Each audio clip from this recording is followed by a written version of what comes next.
जय श्री राम। नल दमयंती का आगे का किस्सा। कलयुग का प्रभाव देखो कैसे पड़ता है। महर्षि ब्रह्मदेव कहते हैं, युधिष्ठिर जिस समय दमयंती के स्वयंवर से लौटकर इंद्र आदि लोकपाल अपने अपने लोकों में जा रहे थे, उस समय उनकी मार्ग में ही कलयुग और द्वापर से भेंट हो गई।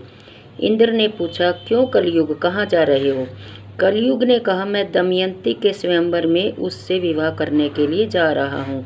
इंद्र ने हंसकर कहा, अजी वह स्वयंवर तो कभी का पूरा हो गया। दमयंती ने राजा नल को वरण कर लिया। हम लोग ताकते ही रह गए। कलयुग ने क्रोध में भरकर कहा, ओहो तब तो बड़ा अनर्थ हुआ। उसने देवताओं की उपेक्षा करके मनुष्य को अपनाया, इसलिए उसको दंड देना चाहिए। देवता ने कहा, दमयंती ने हमारी आज्ञा प्राप्त करके नल को वरण किया है। वास्तव में नल सर्वगुण संपन्न और उसके योग्य है। वे समस्त धर्मों के मर्मज्ञ और सदाचारी है। उन्होंने इतिहास पुराणों के सहित वेदों का अध्ययन किया है। वे धर्मानुसार यज्ञ देवताओं को तृप्त करते हैं, कभी किसी को सताते नहीं। सत्यनिष्ठ और दृढ़ निश्चयी है। उनकी चतुरता, धैर्य, ज्ञान, तपस्या, पवित्रता, दम और शम लोकपालों के समान है। उनको साप देना तो नरक की धधकती आग में गिरना है। यह कहकर देवता लोग चले गए। अब कलयुग ने द्वापर से कहा, भाई मैं अपने क्रोध को शांत नहीं कर सकता, इसलिए मैं नल के शरीर में निवास करूंगा। मैं उसे राज्य च्युत कर दूंगा, तब वह दमयंती के साथ नहीं रह सकेगा। इसलिए तुम भी जुए के पासों में प्रवेश करके मेरी सहायता करना। द्वापर ने उसकी बात स्वीकार कर ली। द्वापर और कलयुग दोनों ही नल की राजधानी में आ बसे। 12 वर्ष तक वे इस बात की प्रतीक्षा में रहे कि नल में कोई दोष दिख जाए। एक दिन राजा नल संध्या के समय लघु शंका से निवृत्त होकर पैर धोए बिना ही आचमन करके संध्या वंदन करने बैठ गए। यह अपवित्र अवस्था देखकर कलयुग उनके शरीर में प्रवेश कर गया। साथ ही दूसरा रूप धारण करके वह पुष्कर के पास गया और बोला, तुम नल के साथ जुआ खेलो और मेरी सहायता से जुए में राजा नल को जीतकर निषद देश का राज्य प्राप्त कर लो। पुष्कर उसकी बात स्वीकार करके नल के पास गया। द्वापर भी पासों का रूप धारण करके उनके साथ ही हो लिया। जब पुष्कर ने राजा नल से बार बार जुआ खेलने का आग्रह किया, तब राजा नल दमयंती के सामने अपने भाई की बार बार की ललकार को सह न सके। उन्होंने उसी समय पासे खेलने का निश्चय कर लिया। उस समय नल के शरीर में कलयुग घुसा हुआ था, इसलिए राजा नल दावों में सोना, चांदी, रथ, वाहन आदि जो कुछ लगाते वह हार जाते। प्रजा और मंत्रियों ने बड़ी व्याकुलता के साथ राजा नल से मिलकर जुए को रोकना चाहा और आकर फाटक के सामने खड़े हो गए। उनका अभिप्राय जानकर द्वारपाल रानी दमयंती के पास गया और बोला कि आप महाराज से निवेदन कर दीजिए, आप धर्म और अर्थ के तत्वज्ञ हैं। आपकी सारी प्रजा आपका दुख सह न होने के कारण कार्यवश दरवाजे पर आकर खड़ी है। दमयंती स्वयं दुख के मारे दुर्बल और अचेत हुई जा रही थी।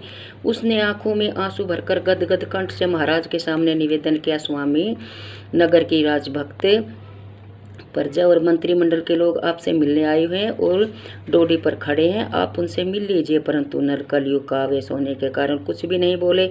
मंत्रिमंडल और प्रजा के लोग शोकग्रस्त होकर लौट गए। पुष्कर और नल में कई महीने तक जुआ होता रहा तथा राजा नल बराबर हारते गए। राजा नल जुए में जो पासे फेंकते हुए बराबर ही उनके प्रतिकूल पड़ते। सारा धन हाथ से निकल गया।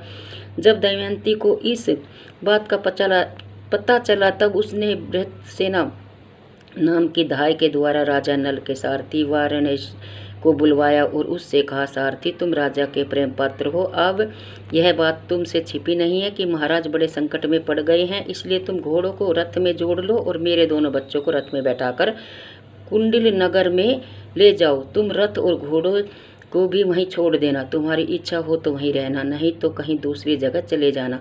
सारथी ने दमयंती के अनुसार मंत्रियों से सलाह करके बच्चों को कुंडिनपुर में पहुंचा दिया। रथ और घोड़े भी वहीं छोड़ दिए तथा स्वयं वहां से पैदल ही चलकर अयोध्या जा पहुंचा और वहीं राजा ऋतुपर्ण के पास सारथी का काम करने लगा। वारणेय सारथी के चले जाने के बाद पुष्कर ने पासों के खेल में राजा नल का राज्य और धन ले लिया। उसने नल को संबोधन करते हंसते हुए कहा, और जुआ खेलोगे? परंतु तुम्हारे पास दाव पर लगाने के लिए तो कुछ है ही नहीं। यदि तुम दमयंती को दाव पर लगाने के योग्य समझो तो फिर खेल लो। नल का हृदय फटने लगा। वे पुष्कर से कुछ भी नहीं बोले। उन्होंने अपने शरीर से सब वस्त्र आभूषण उतार दिए और केवल एक वस्त्र पहने नगर से बाहर निकले। दमयंती ने भी केवल एक साड़ी पहनकर अपने पति का अनुगम किया।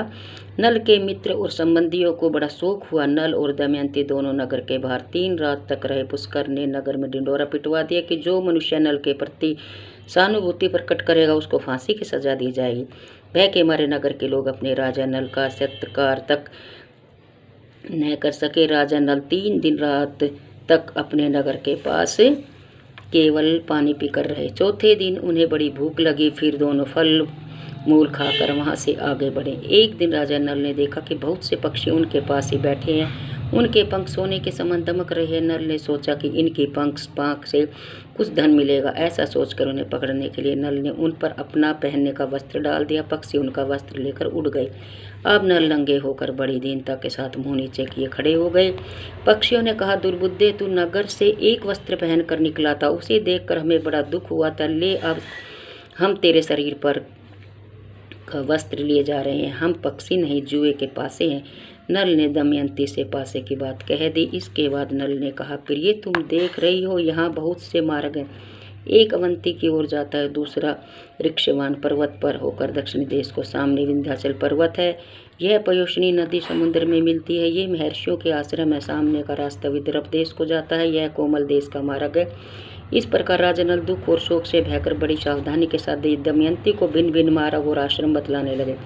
दमयंती की आंखें आंसू से भर गई। वह गदगद स्वर से कहने लगी, स्वामी, आप क्या सोच रहे हो? मेरे अंग शिथिल हो रहे हैं और मेरा हृदय उद्विग्न हो रहा है। आपका राज्य गया, धन गया, आपके शरीर पर वस्त्र नहीं रहा। आप थके मांदे तथा भूखे प्यासे। क्या मैं आपको इस निर्जन वन में छोड़कर अकेली कहीं जा सकती हूँ? मैं आपके साथ रहकर आपके दुख दूर करूँगी।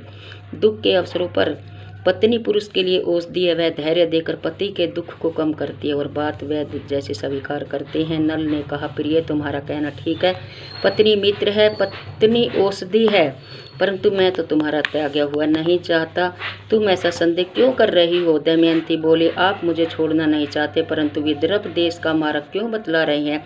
मुझे निश्चय है कि आप मेरा त्याग नहीं कर सकते। फिर भी इस समय आपका मन उल्टा हो गया है, इसलिए ऐसी शंका करती हूँ। आपके मार्ग बताने से मेरा मन दुखता है। यदि आप मुझे मेरे पिता या किसी संबंधी के घर भेजना चाहते हो तो ठीक है, हम दोनों साथ साथ चलें।